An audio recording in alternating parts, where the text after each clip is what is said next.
സംഘം പിറന്ന മണ്ണിൽ നിന്നുകൊണ്ടാണ് ജനൻ ടിവിയുടെ പുത്തൻ പുലരി പ്രത്യേക ഷോ നമ്മൾ പ്രേക്ഷകരിലേക്ക് എത്തിക്കുന്നത്. അതെ, ഈ നാഗ്പൂരിന്റെ ഒരു പ്രത്യേകത എന്ന് പറയുന്നത്, നാഗ്പൂരിനെ കുറിച്ച് എപ്പോൾ ചർച്ച ചെയ്താലും, ഇപ്പോൾ കേരളത്തിലായിക്കോട്ടെ അല്ലെങ്കിൽ പുറത്ത് എവിടെയെങ്കിലും ആയിട്ട്, കേരളത്തിൽ കുറേ അധികം ആളുകൾ കുറേ നെഗറ്റീവായൊക്കെ തന്നെ നാഗ്പൂരിനെ അവതരിപ്പിക്കുകയും നാഗ്പൂരിനെ കുറിച്ച് ചർച്ച ചെയ്യുകയും ചെയ്യുന്ന കുറേ അധികം ഒരു വിഭാഗമുണ്ട്. അത് അവരുടെ സ്വാതന്ത്ര്യം, അത് നമ്മൾ അവർക്ക് വിട്ടുകൊടുക്കുന്നു. പക്ഷേ RSS പ്രവർത്തകരെ സംബന്ധിച്ച്, സ്വയം സേവകരെ സംബന്ധിച്ചിടത്തോളം നാഗ്പൂർ എന്ന് പറയുന്നത് അവർക്ക് അഭിമാനമുണ്ടാക്കുന്ന, പുളകം കൊള്ളിക്കുന്ന സ്ഥലം കൂടിയാണ്. ഡോക്ടർ ജി സ്മൃതി മണ്ഡപം എന്ന് പറയുന്നത്, അതോടൊപ്പം തന്നെ ഗുരുജി, ഇവിടെ നിന്നും കുറച്ച് അകലെയായി രാംടേക്ക്, ഗുരുജിയുടെ ഗ്രാമം, ഗുരുജി ജനിച്ച ഗ്രാമമടക്കം ഇതിന് തൊട്ടടുത്തായിട്ടുണ്ട്. അങ്ങനെ കുറേയധികം പ്രത്യേകതകളുള്ള ഭാഗമാണ് ഈ നാഗ്പൂർ ഉൾപ്പെടുന്ന ഈ ബെൽറ്റ്. തീർച്ചയായും, അതായത് നമുക്ക് എല്ലാവർക്കും നമ്മുടെ ജന്മസ്ഥലം, ഏതെല്ലാം നാടുകളിൽ എത്തിപ്പെട്ടാലും നമ്മുടെ ജന്മസ്ഥലം നമുക്ക് പ്രിയപ്പെട്ടതാണ്. അതുപോലെ സ്വയം സേവകരെ സംബന്ധിച്ച് അവരുടെ സംഘടന, ഈ സംഘം രൂപം കൊണ്ട പിറന്ന മണ്ണാണ്. അതിന്റെ ഒരു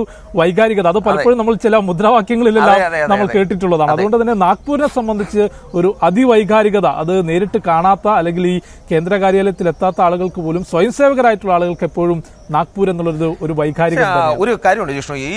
ഇപ്പോഴും എന്നെ അത്ഭുതപ്പെടുത്തുന്നത് ഈ ലാളിത്യമാണ്.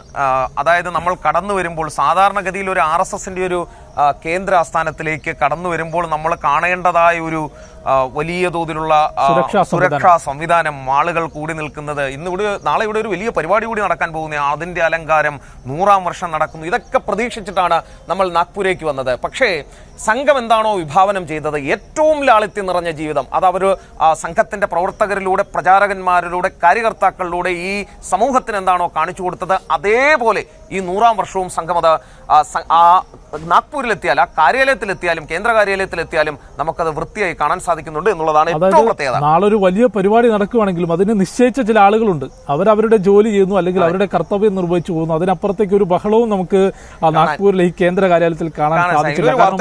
ശ്രീകാന്ത് സൂചിപ്പിച്ചതുപോലെ വലിയൊരു ബഹളം എല്ലാം പ്രതീക്ഷിച്ച്, അതിനിടയിൽ നിന്നൊരു ലൈവ് പ്രത്യേക ഷോ പ്രതീക്ഷിച്ചുകൊണ്ടാണ് നാഗ്പൂരിലെത്തിയതെങ്കിലും വളരെ ലാളിത്യത്തോടെ അവരെ ഏൽപ്പിച്ച ജോലികൾ അതത് കാര്യകർത്താക്കൾ ചെയ്യുന്നു, അതിന്റെ ക്രമീകരണങ്ങൾ മുൻപോട്ട് പോകുന്നു. അതിനപ്പുറത്തേക്ക് ഒരു ബഹളവും ഇല്ല എന്നുള്ളതാണ്. ഒപ്പം നമ്മളിപ്പോൾ സംഘം രൂപം കൊണ്ട കാലഘട്ടത്തെ കുറിച്ച് പ്രേക്ഷകരിലേക്ക് എത്തിച്ചു. ഒപ്പം അതിന് നേതൃത്വം നൽകിയിട്ടുള്ള ആളുകളുണ്ട്. സംഘം എന്നുള്ളത് വ്യക്തി ആരാധന 1% പോലും ഇല്ലാത്ത സംഘടനയാണെങ്കിലും അതിനെ നയിക്കുന്നത് സർസംഘചാലകന്മാരാണ്. അതെ, അപ്പോ നമുക്ക് സർസംഘചാലകന്മാർ, സംഘത്തിന്റെ സാധാരണ ഒരു സംഘടന രൂപം കൊണ്ടാൽ അതിന് സ്വാഭാവികമായും നമുക്കറിയാം, ആ സംഘടനയിൽ പിളർപ്പ്, ആ സംഘടനയിൽ തമ്മിലടി, ആ സംഘടനയെ തകരുന്ന അവസ്ഥ ഒന്നുകിൽ ഇല്ലാതായിപ്പോവും. നമുക്ക് ഇവിടുത്തെ കമ്മ്യൂണിസ്റ്റ് പാർട്ടികളുടെ അവസ്ഥ വരെ നമുക്കറിയാം. അങ്ങനെ തകരാതെ, പിളരാതെ ഈ സംവിധാനത്തെ മുന്നോട്ട് നയിച്ച ദീർഘദർശികളായ, കരുത്തന്മാരായ ലീഡർഷിപ്പ്, എപ്പോഴും ലീഡർഷിപ്പ് മാറ്റേഴ്സ്, അതെപ്പോഴും പറയും. കാരണം ലീഡർഷിപ്പാണ് അതിൻ്റെ ഏറ്റവും വലിയ നട്ടല് എന്ന് പറയുന്നത്. സംഘം വ്യക്തിയാരാധന ഇല്ല എന്ന് പറയുമ്പോഴും ലീഡർഷിപ്പിന് അതിൻ്റെതായ കരുത്തുണ്ട്. സംഘത്തെ നയിച്ച ആ വ്യക്തിത്വങ്ങളെ നമുക്കൊന്ന് പരിചയപ്പെടാമെന്ന് തോന്നുന്നു, അല്ലേ? തീർച്ചയായും, സംഘത്തിന്റെ ഭാരതത്തിന്റെ സാംസ്കാരിക സാമൂഹിക ജീവിതത്തെ ആഴത്തിൽ സ്വാധീനിച്ച സംഘടനയാണ് രാഷ്ട്രീയ സ്വയം സേവക് സംഘം. സ്ഥാപകനായ ഡോക്ടർ ഹെഡ്ഗേവാർ മുതൽ ഇന്നത്തെ സർസംഘചാലക് ഡോക്ടർ മോഹൻ ഭഗവത് വരെ സംഘടനയെ നയിച്ചവരുടെ ദീർഘദർശനവും വിട്ടുവീഴ്ചയില്ലാത്ത നിലപാടുകളുമാണ് സംഘത്തെ വളർത്തിയത്. വെല്ലുവിളികളെ അതിജീവിക്കാൻ RSSനെ പ്രാപ്തമാക്കിയ ഓരോ സർസംഘചാലകന്മാരും രാഷ്ട്രീയ സാമൂഹിക യാത്രയിൽ നിർണായകമായ അധ്യായങ്ങൾ കൂട്ടിച്ചേർത്തവരാണ്.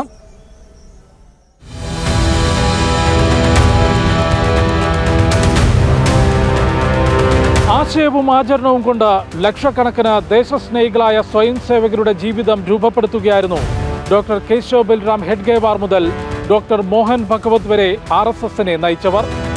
സംഘത്തിന്റെ വേരുറപ്പിച്ച ശിഖിരങ്ങൾ വളർത്തുന്നതോടൊപ്പം ഭാരതത്തിന്റെ ദേശീയ ചിന്താധാരയ്ക്ക് ശക്തിയും ദിശയും നൽകിയവരാണ് ഓരോ സർസംഘചാലകന്മാരും. രാഷ്ട്രം പരമപ്രധാനമെന്ന മന്ത്രം ഉരുവിട്ടുകൊണ്ട് RSSനെ നയിച്ചവരെ നമുക്ക് പരിചയപ്പെടാം.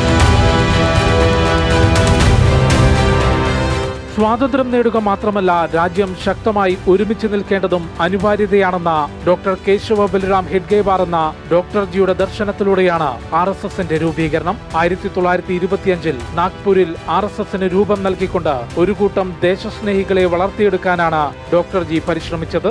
സംഘത്തിന്റെ ഘടന, ശാഖ, ഗണവേഷം, ഘോഷ് ഇതെല്ലാം ചിട്ടപ്പെടുത്തിക്കൊണ്ട് മഹാരാഷ്ട്രയ്ക്ക് പുറത്തേക്കും പതിയെ RSSനെ ഡോക്ടർ ജി വ്യാപിപ്പിച്ചു. മഹത്തായ സംസ്കാരത്തെ വീണ്ടെടുത്തുകൊണ്ട് രാഷ്ട്ര പുനർനിർമ്മാണമെന്ന ഡോക്ടർ ജിയുടെ ആശയമാണ് ഇന്നും സംഘത്തെ മുൻപോട്ട് നയിക്കുന്നത്. അതുകൊണ്ട് തന്നെ വ്യക്തി ആരാധനയ്ക്ക് പ്രാധാന്യമില്ലാത്ത RSSൽ പ്രഥമ സർസംഘചാലക് പ്രണാമം അർപ്പിക്കുന്നുണ്ട്. 1930-31 കാലഘട്ടത്തിൽ സ്വാതന്ത്ര്യ സമരത്തിന്റെ ഭാഗമായി ഡോക്ടർ ഹെഡ്ഗേവാർ ജയിലിൽ കഴിഞ്ഞിരുന്ന കാലത്ത് ഡോക്ടർ ലക്ഷ്മൺ വാമൻ പരഞ്ച്പേയ്ക്കായിരുന്നു സംഘടന നയിക്കാനുള്ള നിയോഗം. 1940-ൽ ഡോക്ടർ ജിയുടെ വിയോഗത്തോടെ RSSന്റെ നേതൃസ്ഥാനത്തേക്ക് ഗുരുജി എത്തി.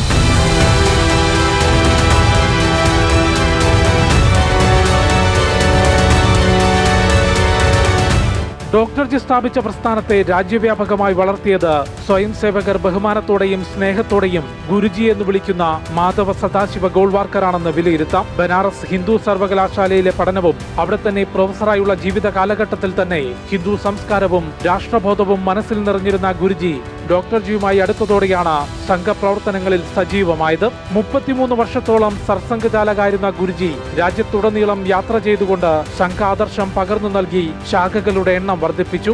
അനേകം യുവാക്കളെ സംഘകാര്യത്തിനായി പ്രചാരകന്മാരായി നിയോഗിച്ചു. 1948-ൽ ഗാന്ധി വധത്തിന് ശേഷം വ്യാജ ആരോപണങ്ങൾ ഉന്നയിച്ച് RSSനെ നിരോധിച്ചപ്പോൾ ഗുരുജിയുടെ നേതൃത്വത്തിൽ നിയമ ആശയ പോരാട്ടത്തിലൂടെ കൂടുതൽ ശക്തിയായി സംഘം തിരിച്ചു വന്നു. 1962-ൽ ഇന്ത്യ ചൈന യുദ്ധത്തിലും RSSന്റെ സേവനം ഗുരുജിയുടെ മാർഗനിർദ്ദേശം അനുസരിച്ചായിരുന്നു. RSSനെ ദേശീയ ശക്തിയായി മാറ്റിക്കൊണ്ട് 1973-ൽ ഗുരുജി വിട പറഞ്ഞു.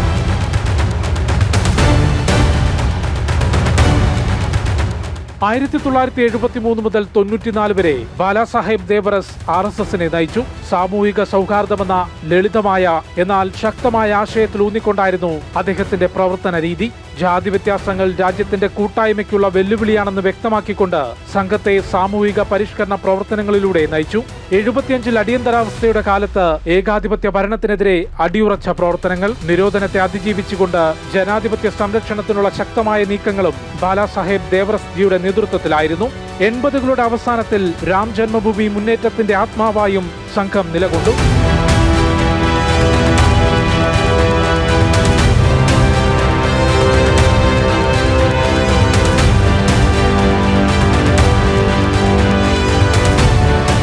ഉത്തർപ്രദേശ് സ്വദേശിയും അലഹബാദ് യൂണിവേഴ്സിറ്റി ഭൗതികശാസ്ത്ര വിഭാഗം മേധാവിയുമായിരുന്ന പ്രൊഫസർ രാജേന്ദ്ര സിംഗ് എന്ന രാജു ഭയ്യായിരുന്നു 1994 മുതൽ 2000 വരെ RSSന്റെ സർസംഘചാലക്. സൗമ്യവും ജനകീയവുമായ ഇടപെടലിലൂടെ സംഘടനയെ കൂടുതൽ പൊതുസ്വീകാര്യമാക്കുന്നതിൽ രാജു ഭയ്യ നിർണായക പങ്കുവഹിച്ചു.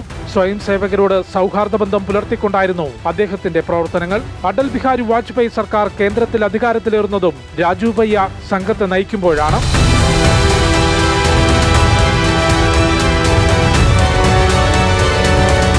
ആധുനിക കാലഘട്ടത്തിലേക്കുള്ള സംഘത്തിന്റെ വഴികാട്ടിയായിരുന്നു 2000 മുതൽ 2009 വരെ സർസംഘചാലകായിരുന്ന KS സുദർശൻ. ആധുനിക സാങ്കേതിക വിദ്യയും മാധ്യമ സംസ്കാരവും RSS എങ്ങനെ ഉൾക്കൊള്ളണമെന്ന് പഠിപ്പിച്ച നേതൃപാഠവും, യഥാർത്ഥ നവോത്ഥാന ചിന്തകളും പ്രവർത്തനങ്ങളും എങ്ങനെയാണെന്ന് RSSലൂടെ ജനങ്ങൾക്ക് കാണിച്ചു കൊടുത്തത് സുദർശൻ ജിയാണ്. 2002-ൽ ഗുജറാത്ത് കലാപത്തിന് പിറകെ RSS ദേശീയ നിലപാടുകൾ വ്യക്തമാക്കിയതും സുദർശൻ ജിയുടെ കാലഘട്ടത്തിലാണ്.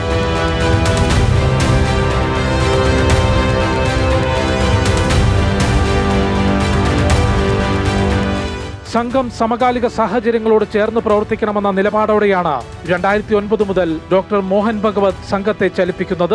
ദേശീയ ചിന്തകളിലൂടെ സാംസ്കാരിക വിഷയങ്ങളിലും ഭാരതത്തിന്റെ മുൻപോട്ടുപോക്കിനും ശക്തമായ അഭിപ്രായങ്ങൾ പുഞ്ചിരിയോടെ തുറന്നു പറയുന്ന നേതൃത്വം. 2014-ൽ RSS ദേശീയ ചിന്തകൾ ശക്തമായി പ്രതിഫലിക്കുന്ന ഭരണകൂടം ഭാരതത്തിൽ നിലവിൽ വന്നു. എന്നാൽ ഭരണകാര്യങ്ങളിലേക്ക് ഒരു തരത്തിലും ഇടപെടാതെ ദേശീയ ഐക്യം ശക്തിപ്പെടുത്തുന്നതിനുള്ള പ്രവർത്തനങ്ങളിൽ മോഹൻ ഭഗവതിന്റെ നേതൃത്വത്തിൽ RSS ശ്രദ്ധ നൽകി. Surgical strike, operation Sindoor, Pahalgam ഭീകരാക്രമണം തുടങ്ങിയ വേളകളിലും കൊറോണ ഉൾപ്പെടെ പ്രതിസന്ധി ഘട്ടങ്ങളിലും സംഘം ആവശ്യാനുസരണം രാജ്യത്തിനൊപ്പം നിന്നു. 1925-ൽ ഡോക്ടർ ജി രൂപം നൽകിയ സംഘം മഹാവൃക്ഷമായി 100 വയസ്സ് പൂർത്തിയാകുമ്പോൾ സമാജത്തിലേക്ക് വീണ്ടും ആഴത്തിലിറങ്ങാനുള്ള കർമ്മ പദ്ധതികൾ നടപ്പാക്കുന്നതും സർസംഘചാലക് ഡോക്ടർ മോഹൻ ഭഗവതിന്റെ നേതൃത്വത്തിലാണ്.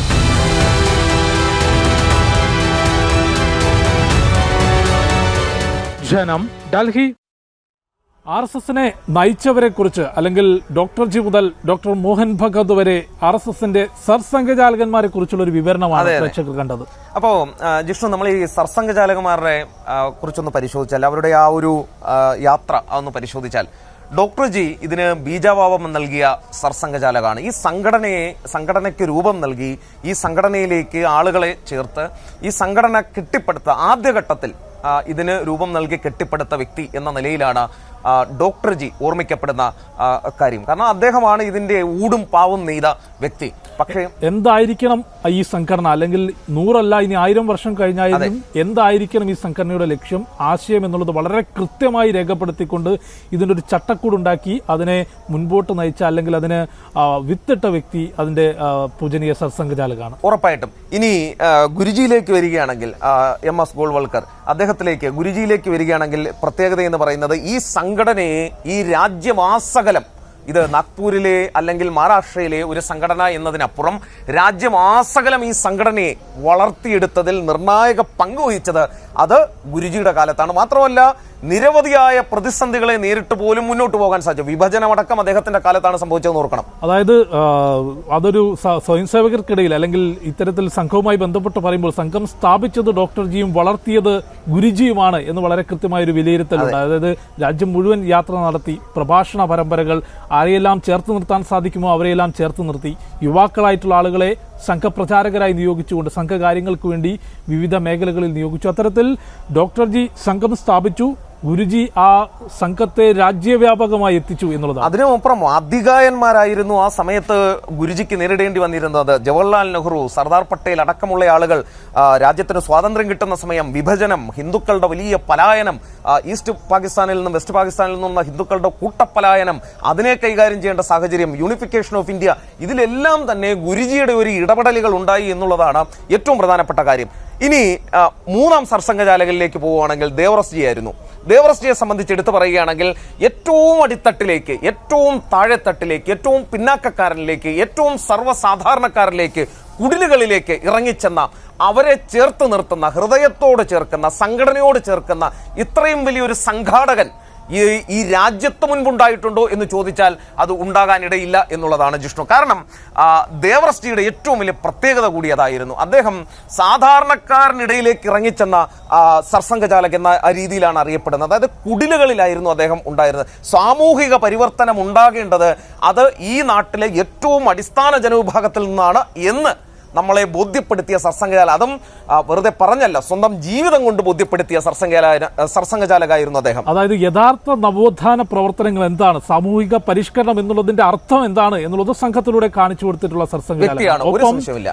രാമജന്മഭൂമി പ്രക്ഷോഭം 80കളുടെ അവസാനത്തിൽ അല്ലെങ്കിൽ 80കളുടെ തുടക്കത്തിലാണ് അതൊരു വലിയ മുന്നേറ്റമായി രാജ്യത്ത് ഹിന്ദു സമൂഹം അതൊരു വലിയ ആവശ്യമായി, രാമജന്മഭൂമിയിൽ ക്ഷേത്രം നിർമ്മിക്കണം എന്ന ആവശ്യവുമായി, അല്ലെങ്കിൽ അത് നൂറ്റാണ്ടുകളായിട്ടുള്ള ആവശ്യമാണെങ്കിലും അതിന്റെ ആ പ്രക്ഷോഭം വലിയ രീതിയിൽ ശക്തമായി അതിനുവേണ്ടി ഹിന്ദു സമൂഹം മുന്നിട്ടിറങ്ങുന്നതുമല്ല. ആ സമയത്ത് രാമജന്മഭൂമി മുന്നേറ്റത്തിന്റെ ആത്മാവായി സംഘത്തെ മാറ്റാനും ദേവറസ്ജിക്ക് സാധിച്ചു എന്നുള്ളതാണ്. ഇനി രജ്ജുഭയിലേക്ക് നമ്മൾ വരികയാണെങ്കിൽ, അദ്ദേഹം ഒരു സയന്റിസ്റ്റ് എന്ന നിലയിൽ പ്രൊഫസറായിരുന്നു. അദ്ദേഹം ഒരു വളരെ തലയെടുപ്പുള്ള ഈ സമൂഹത്തിൽ അറിയപ്പെട്ടിരുന്ന ഒരു വ്യക്തി എന്ന നിലയിലാണ് സംഘത്തിന്റെ ചുമതല ഏറ്റെടുത്ത് അദ്ദേഹം എത്തുന്നത്. പക്ഷേ അദ്ദേഹത്തെ സംബന്ധിച്ചിടത്തോളം അദ്ദേഹം മുൻപുണ്ടായിരുന്ന സർസംഘചാലകന്മാരെ പോലെ അത്ര ആഴത്തിൽ സംഘത്തെ അറിഞ്ഞിട്ടാണോ അദ്ദേഹത്തിന്റെ തുടക്കം എന്നുള്ളത് നമുക്കൊരു ചെറിയ ഇതുണ്ട്. പക്ഷേ അദ്ദേഹം ഈ സംഘടനയുടെ നിർണായക കാലഘട്ടത്തിൽ ഈ സംഘടനയെ നയിച്ച് ഈ സംഘടനയ്ക്ക് കരുത്ത് പകർന്ന് മുന്നോട്ട് പോകുന്നതിൽ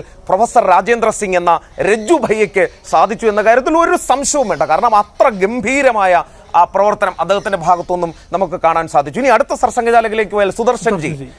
ആധുനിക കാലഘട്ടത്തിലേക്ക്, അതായത് 2000 ആണ്ട് എന്നുള്ളത് ഒരു കാലഘട്ടത്തിന്റെ മാറ്റം കൂടിയാണ്. ഇപ്പോൾ 90 കിഡ്സ്, ഈ 2K കിഡ്സ് എന്ന് പറയുന്നത് പോലെ 2000 എന്നുള്ളത് ഒരു പുതിയ കാലഘട്ടത്തിലേക്കായിരുന്നു. അപ്പോൾ ആ ആധുനിക കാലഘട്ടത്തിലേക്ക് സംഘത്തെ നയിച്ച, കൈപിടിച്ച് നടത്തിയിട്ടുള്ള സർസംഘചാലകളാണ് സുദർശൻ ജി എന്ന് നമുക്ക് വിലയിരുത്താൻ പറ്റും. അപ്പോ അദ്ദേഹത്തിന്റെ ഏറ്റവും വലിയ പ്രത്യേകത, അദ്ദേഹം ബൗദ്ധിക ക്ഷത്രിയൻ എന്ന പേരിലാണ് അദ്ദേഹം അറിയപ്പെട്ടിരുന്നത്. കാരണം എല്ലാ കാര്യത്തിലും ശാസ്ത്രവും ഒപ്പം നമ്മുടെ പാരമ്പര്യവും ആധ്യാത്മികതയും നിറഞ്ഞ, അത് കൂടിക്കലർന്ന ഒരു മുന്നേറ്റം അത് അദ്ദേഹത്തിന്റെ കാലത്താണ് ഉണ്ടായത്. മോഹൻ ഭഗവതിൽ നമുക്ക് അവസാനിപ്പിക്കാം എന്ന് തോന്നുന്നു. അദ്ദേഹത്തെ സംബന്ധിച്ച് പറയുകയാണെങ്കിൽ നമ്മൾ ഇന്നീ കണ്ട മുഴുവൻ മാറ്റങ്ങളും നടക്കുന്നത് സാക്ഷാൽ മോഹൻ ഭാഗവതിന്റെ കാലഘട്ടത്തിലാണ് എന്ന് പറയാം. BJP സർവപ്രതാപത്തോടെ കേന്ദ്രം ഭരിക്കുന്ന ഒരു സമയം, വിവിധ സംസ്ഥാനങ്ങൾ ഭരിക്കുന്ന സമയം, അയോധ്യയിൽ രാം മന്ദിർ നമ്മൾ പണിയുന്ന സാഹചര്യം, വാരാണസി എടുക്കുകയാണെങ്കിൽ വാരാണസിയിൽ ക്ഷേത്രം, അതിൻ്റെ കോറിഡോർ, ഒരു വലിയ വാരണാസി കോറിഡോർ, കാശി കോറിഡോർ നമ്മൾ പണിയുന്ന സാഹചര്യം, 370 അബ്രഗേറ്റ് ചെയ്ത് ഇന്ത്യ കരുത്ത് തെളിയിച്ച സമയം, സർജിക്കൽ സ്ട്രൈക്ക് നടന്ന ഇന്ത്യ, ഇതിലെല്ലാം അതിൻ്റെ പിന്നിൽ നിൽക്കുമ്പോൾ നമ്മൾ കാണേണ്ടത് അതിനെ കരുത്ത് അത് എപ്പോഴും മോഹൻജിയുടെ നേതൃത്വം കൂടി അതിലുണ്ട്.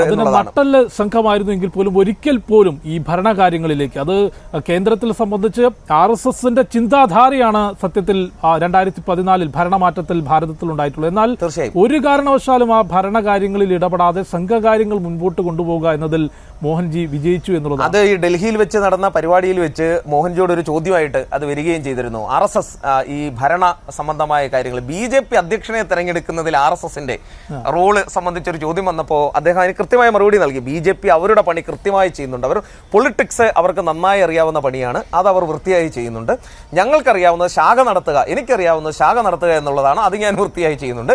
എന്തെങ്കിലും ചോദിച്ചാൽ ഞാൻ മറുപടി നൽകും, അത്രയേ ഉള്ളൂ. ഒപ്പം വളരെ കൃത്യമായി ശക്തമായിട്ടുള്ള നിലപാടുകൾ, അത് ഡോക്ടർ മോഹൻ ഭഗവതിന്റെ പ്രഭാഷണമാണെങ്കിലും മാധ്യമങ്ങളോടുള്ള സംവാദമാണെങ്കിലും ശ്രദ്ധിച്ചാൽ അറിയാം, ഒരു ചോദ്യത്തിനുത്തരം ആദ്യം ഒരു പുഞ്ചിരിയാണ്, പിന്നീടാണ് അതിന്റെ ഉത്തരം. പക്ഷെ ഉത്തരം ശക്തവും വ്യക്തവുമായിരിക്കും. അത്തരത്തിൽ ഡോക്ടർജി മുതൽ ഡോക്ടർ മോഹൻ ഭഗവത് വരെ ഈ സംഘത്തെ നയിച്ച, സംഘത്തിന് നട്ടല്ലായി നിന്നിട്ടുള്ള സർസംഘചാലകന്മാരെ കുറിച്ചാണ് നമ്മളിപ്പോൾ പ്രേക്ഷകരിലേക്ക് എത്തിച്ചിട്ടുള്ളത്. അടുത്തത് സംഘത്തിന്റെ ഈ 100 വർഷം തികയുന്ന പശ്ചാത്തലത്തിലുള്ള കാര്യപരിപാടികൾ, ആഘോഷ പരിപാടികൾ എന്ന് നമ്മൾ പറയുന്നില്ല എങ്കിൽ പോലും കാര്യപരിപാടികളെ കുറിച്ച് നമുക്കൊന്ന് പരിശോധിച്ചു വരാം. ശതാബ്ദിയോടനുബന്ധിച്ച് 1 വർഷം നീണ്ടു നിൽക്കുന്ന കാര്യപരിപാടികളാണ് RSS ആസൂത്രണം ചെയ്തിട്ടുള്ളത്. വിജയദശമി ആഘോഷങ്ങളുടെ ഭാഗമായി രാജ്യമൊട്ടാകെയുള്ള പദസഞ്ചലനങ്ങൾ, പൊതുപരിപാടികൾ എന്നിവ നടക്കും. ഗ്രാമ നഗര വ്യത്യാസമില്ലാതെ വിവിധ കാര്യപരിപാടികളാണ്, 1 വർഷം നീണ്ടു നിൽക്കുന്ന കാര്യപരിപാടികളാണ് നിശ്ചയിച്ചിട്ടുള്ളത്. വിജയദശമി ദിവസമായ ഒക്ടോബർ 2 മുതൽ അടുത്ത വിജയദശമി വരെ നീണ്ടു നിൽക്കുന്നതാണ് RSSന്റെ ശതാബ്ദി പരിപാടികൾ. വിജയദശമി ആഘോഷങ്ങളുടെ ഭാഗമായി രാജ്യമൊട്ടാകെ പദസഞ്ചലനങ്ങൾ, പൊതുപരിപാടികൾ എന്നിവ നടക്കും. ഗ്രാമപ്രദേശങ്ങളിൽ മണ്ഡലതലത്തിലും നഗരപ്രദേശങ്ങളിൽ ബസ്തി തലത്തിലും സമൂഹത്തിലെ എല്ലാ വിഭാഗങ്ങളുടെയും പങ്കാളിത്തത്തോടെ ഹിന്ദു സമ്മേളനങ്ങൾ സംഘടിപ്പിക്കാൻ തീരുമാനിച്ചിട്ടുണ്ട്. 58,964 മണ്ഡലങ്ങളും 44,055 ബസ്തികളുമാണ് ഉള്ളത്.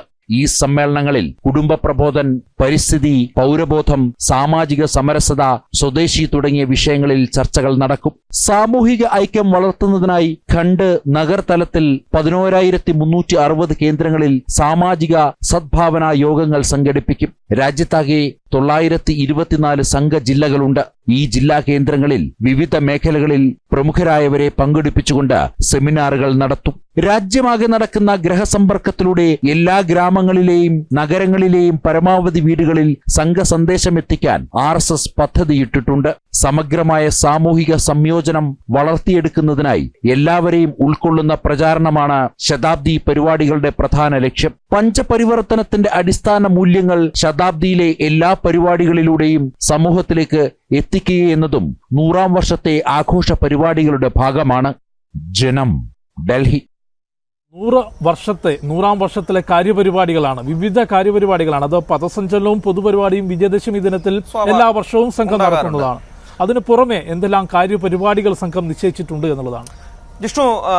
ജിഷ്ണു നേരത്തെ നമ്മൾ തുടങ്ങിയപ്പോൾ തന്നെ നമ്മൾ പറയുകയുണ്ടായി, ഈ 100 വർഷം എന്ന് പറയുന്നത് മറ്റൊരു സംഘടനയെ സംബന്ധിച്ചായിരുന്നെങ്കിൽ, മറ്റൊരു സംഘടന ഉണ്ടോ എന്ന് ചോദിച്ചാൽ കോൺഗ്രസ് ഒരുപക്ഷെ സ്വാതന്ത്ര്യത്തിന് മുൻപുള്ള കോൺഗ്രസ് അല്ല ഇപ്പോഴുള്ള കോൺഗ്രസ്, എങ്കിലും കോൺഗ്രസ് എന്ന് അംഗീകരിച്ചുകൊണ്ട് പറഞ്ഞാൽ അതൊക്കെ വളരെ ആഘോഷമാക്കി അവർ മാറ്റും. രാഷ്ട്രീയ പാർട്ടിയാണ്, സ്വാഭാവികമായി വേണം. പക്ഷേ സംഘത്തെ സംബന്ധിച്ചിടത്തോളം ഇതൊരു സാധാരണ പരിപാടിയാണ്. പക്ഷേ സംഘം ഈ ഒരു അവസരം മുതൽ സംഘം അവസരമാക്കി എടുക്കുന്നത് സമൂഹത്തിലേക്ക് ഇറങ്ങുക എന്ന ലക്ഷ്യത്തോടെയാണ്. അതായത് സമൂഹത്തിലെ എല്ലാ വിഭാഗങ്ങളുടെയും പിന്തുണയോടെ മണ്ഡല തലത്തിലും നഗരതലങ്ങളിലും ബസ്തി തലങ്ങളിലും ഈ ചെയ്യാൻ ഉദ്ദേശിക്കുന്നത് ഹിന്ദു സമ്മേളനങ്ങൾ സംഘടിപ്പിക്കാൻ സംഘം തീരുമാനിച്ചിട്ടുണ്ട്. 58,964 മണ്ഡലങ്ങളും 44,055 ബസ്തികളും ഉണ്ട് എന്നുള്ളതാണ് സംഘത്തിന്റെ ദൃഷ്ടിയിൽ കണക്ക്. ഈ സമ്മേളനത്തിൽ കുടുംബ പ്രബോധൻ, പരിസ്ഥിതി, പൗരബോധം, സാമാജിക സമരസത, സ്വദേശി തുടങ്ങിയ വിഷയങ്ങളിൽ ചർച്ചകൾ കൂടി നടക്കും എന്നുള്ളതാണ് വ്യക്തമാക്കിയിട്ടുള്ളത്. നമ്മളിങ്ങനെ വായിക്കാൻ തുടങ്ങിക്കഴിഞ്ഞാൽ ഒട്ടനവധി പദ്ധതികളാണ്. അതായത് ഓരോ കാല സമയമനുസരിച്ച് പദ്ധതികൾ, യുവാക്കളുടെ കൂട്ടായ്മ, പ്രൊഫഷണൽസിന്റെ കൂട്ടായ്മ, ഒപ്പം സംഘത്തെ കൂടുതൽ ആഴത്തിലിറക്കാനുള്ള പദ്ധതിയും കാര്യക്രമവുമാണ് സംഘം ആസൂത്രണം ചെയ്തത്. നമുക്ക്